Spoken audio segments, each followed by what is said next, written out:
పూర్వం కరీంనగర్ జిల్లాలో దట్టమైన అడవులకు దగ్గరగా చీకటిపల్లె అనే ఒక చిన్న గ్రామం ఉండేది. ఆ ఊరి పేరు వింటేనే పక్క ఊరి వాళ్ళు భయపడేవారు. ఆ ఊరికి వెళ్ళడానికి ఒకే ఒక దారి ఉంది.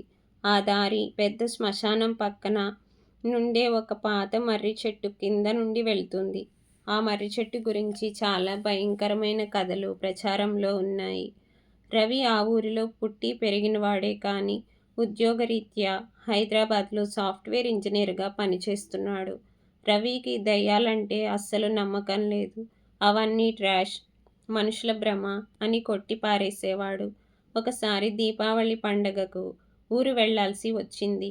ఆఫీస్ పని వల్ల బయలుదేరడం ఆలస్యమైంది. అతను తన కారులో హైదరాబాద్ నుండి బయలుదేరేసరికి రాత్రి 9 గంటలు దాటింది. రవి తల్లి ఫోన్ చేసి, ఒరేయ్ రవి, రాత్రయింది. ఈరోజు అమావాస్య. దారి అస్సలు బాలేదు. దయచేసి రాకు. ఉదయం రా అని బ్రతిమాలింది. కానీ రవి వినలేదు. అమ్మా, నేను కారులో వస్తున్నాను. నడుచుకుంటూ కాదు. నాకేం భయం లేదు. మరో 3 గంటల్లో వచ్చేస్తాను అని ఫోన్ పెట్టేశాడు. అతను హైవే మీద వేగంగా కారు నడుపుతూ రేడియోలో పాటలు వింటూ ఉల్లాసంగా వెళ్తున్నాడు. హైవే దాటి చీకటిపల్లె వెళ్లే మట్టి రోడ్డు మీదకు వచ్చేసరికి 12 గంటలు కావస్తుంది. చుట్టూ చిమ్మ చీకటి. కారు హెడ్లైట్లు తప్ప అక్కడ వేరే వెలుతురు లేదు. రోడ్డుకి ఇరువైపులా పెద్ద పెద్ద చెట్లు దెయ్యాల్లా నిలబడి ఉన్నాయి. గాలి కూడా వింతగా శబ్దం చేస్తూ వీస్తోంది. రవికి కొంచెం భయం వేసినా ఇదంతా నా ఊహ అని సర్ది చెప్పుకున్నాడు.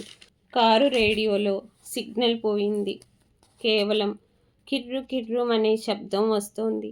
విసుగుతో రేడియో ఆఫ్ చేశాడు. ఇప్పుడు కేవలం కారు ఇంజిన్ శబ్దం మాత్రమే వినిపిస్తోంది. కారు సరిగ్గా ఆ పాత మర్రి చెట్టు దగ్గరకు రాగానే అకస్మాత్తుగా ఇంజిన్ ఆగిపోయింది. రవి ఎన్నిసార్లుకి తిప్పినా కారు స్టార్ట్ అవ్వలేదు. ఛీ, ఇప్పుడే ఆగిపోవాలా అని అసహనంతో స్టీరింగ్ మీద కొట్టాడు. బయట నిశ్శబ్దం భయంకరంగా ఉంది. చెట్టు ఆకులు గాలికి కదులుతున్న శబ్దం తప్ప ఏమీ లేదు. రవి కారు దిగి బోనెట్ తెరిచి చూడటానికి భయపడ్డాడు. కానీ తప్పదు కదా. ధైర్యం చేసి మొబైల్ టార్చ్ ఆన్ చేసి కారు దిగాడు. బయట వాతావరణం చాలా చల్లగా ఉంది. అప్పటి వరకు ఏసీలో ఉన్న బయట గాలి తగలగానే రవికి వెన్నులో వణుకు పుట్టింది.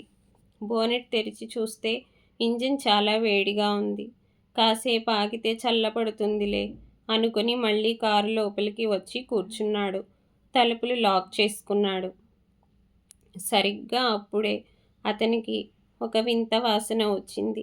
అది మల్లెపూల వాసనలాగా ఉంది. కానీ దానితో పాటు ఏదో కుళ్ళిపోయిన మాంసం వాసన కూడా కలిసి వస్తుంది.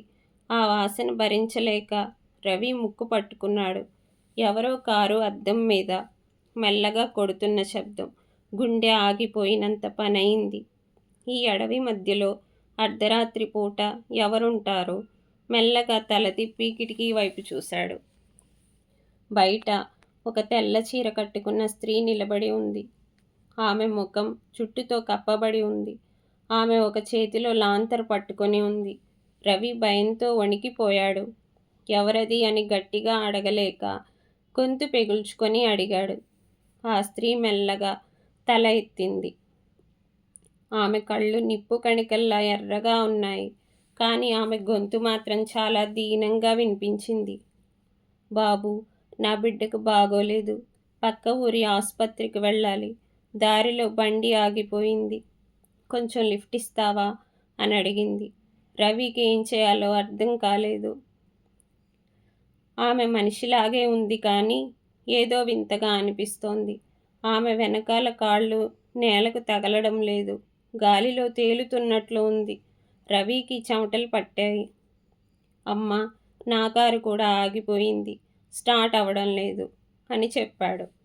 ఆమె ఒక్కసారిగా వికటంగా నవ్వింది. ఆ నవ్వు అడవి అంతా ప్రతిధ్వనించింది. నీ కారు ఆగిపోలేదు రవి, నేనాపాను అంది గంభీరమైన గొంతుతో. రవి షాక్ అయ్యాడు. నా పేరు ఈమెకెలా తెలుసు అని భయపడ్డాడు. వెంటనే కారు స్టార్ట్ చేయటానికి ప్రయత్నించాడు. ఇంజిన్ సౌండ్ చేస్తోంది కానీ స్టార్ట్ అవ్వడం లేదు. ఆ స్త్రీ ఇప్పుడు కారు ముందు అద్దం మీదకు వచ్చింది. ఆమె ముఖం ఇప్పుడు స్పష్టంగా కనిపిస్తోంది. అది మనిషి ముఖం కాదు, కాలిపోయిన భయంకరమైన ముఖం. నన్ను వదిలేయ్ దెయ్యం అని రవి గట్టిగా అరిచాడు. అతను హనుమాన్ చాలీసా చదవడం మొదలుపెట్టాడు. కానీ భయంతో నోట మాట రావడం లేదు. ఆ దెయ్యం కారు బోనెట్ మీద గట్టిగా గుద్దుతోంది. తలుపు తీ, తలుపు తీ అని అరుస్తోంది. కారు మొత్తం ఊగుతోంది. రవి కళ్ళు మూసుకొని స్టీరింగ్ వీల్ గట్టిగా పట్టుకొని కూర్చున్నాడు. దేవుడా, నన్ను కాపాడు అని ఏడుస్తూ ప్రార్థించాడు. అకస్మాత్తుగా వెనక సీట్లో నుండి ఒక చల్లని గాలి వీచింది. రవికి మెడ మీద ఎవరో ఊదుతున్నట్లు అనిపించింది. భయపడుతూనే రేర్ వ్యూ మిర్రర్లో చూశాడు. ఆ దెయ్యం ఇప్పుడు వెనక సీట్లో కూర్చొని ఉంది. ఆమె రవి వైపు చూసి నవ్వుతూ, నేను లోపలికి వచ్చేశాను అంది. రవి గట్టిగా అరుస్తూ స్పృహ కోల్పోయాడు. రవి కళ్ళు తెరిచేసరికి అతను తన ఇంట్లో మంచం మీద ఉన్నాడు. చుట్టూ అతని తల్లిదండ్రులు, ఊరి జనం ఉన్నారు. తల విపరీతంగా నొప్పిగా ఉంది. నేనిక్కడికి ఎలా వచ్చాను అని అడిగాడు. అతని తండ్రి ఆందోళనగా, ఉదయం పాలు పోసే రామయ్య ఆ మర్రి చెట్టు వైపు వస్తుంటే నువ్వు కారులో స్పృహ లేకుండా పడి ఉన్నావట. కారు అద్దాలన్నీ పగిలిపోయున్నాయి. నీ మెడ మీద ఎవరో గట్టిగా నొక్కినట్లు నల్లటి మచ్చలు ఉన్నాయి. వెంటనే నిన్ను ఇంటికి తీసుకొచ్చాం అని చెప్పాడు. రవికి రాత్రి జరిగినదంతా గుర్తొచ్చింది. అది కల కాదు, నిజం. ఊరి పూజారి వచ్చి రవికి రక్షణ రేకు కట్టారు. బాబు, ఆ మర్రి చెట్టు మీద మోహిని అనే దెయ్యం ఉంది. అమావాస్య రోజు అటువైపు ఎవరూ వెళ్ళరు. నువ్వు అదృష్టవంతుడివి, ప్రాణాలతో బయటపడ్డావు. దైవబలం నిన్ను కాపాడింది అని చెప్పారు. ఆ రోజు నుండి రవికి దయ్యాలంటే భయం పట్టుకుంది. అతను ఎప్పుడూ అర్ధరాత్రి ప్రయాణాలు చేయలేదు. ఆ మర్రి చెట్టు దారిలో వెళ్ళడం మానేశాడు. ఇప్పటికీ ఆ ఊరిలో ఆ చెట్టు దగ్గర రాత్రిపూట మల్లెపూల వాసన వస్తుందని, ఎవరో ఏడుస్తున్నట్లు వినిపిస్తుందని చెప్పుకుంటారు. ఈ కథ సింహం మరియు కుందేలు కథ లాంటి నీతి కథ కాదు.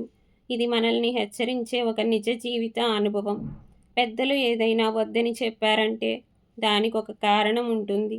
కొన్ని శక్తులు మన కంటికి కనిపించకపోయినా అవి ఉన్నాయి అని నమ్మకపోయినా వాటిని గౌరవించడం, జాగ్రత్తగా ఉండడం మంచిది. అర్ధరాత్రి నిర్మానుష్య ప్రదేశాల్లో ఒంటరిగా ప్రయాణించడం క్షేమం కాదు.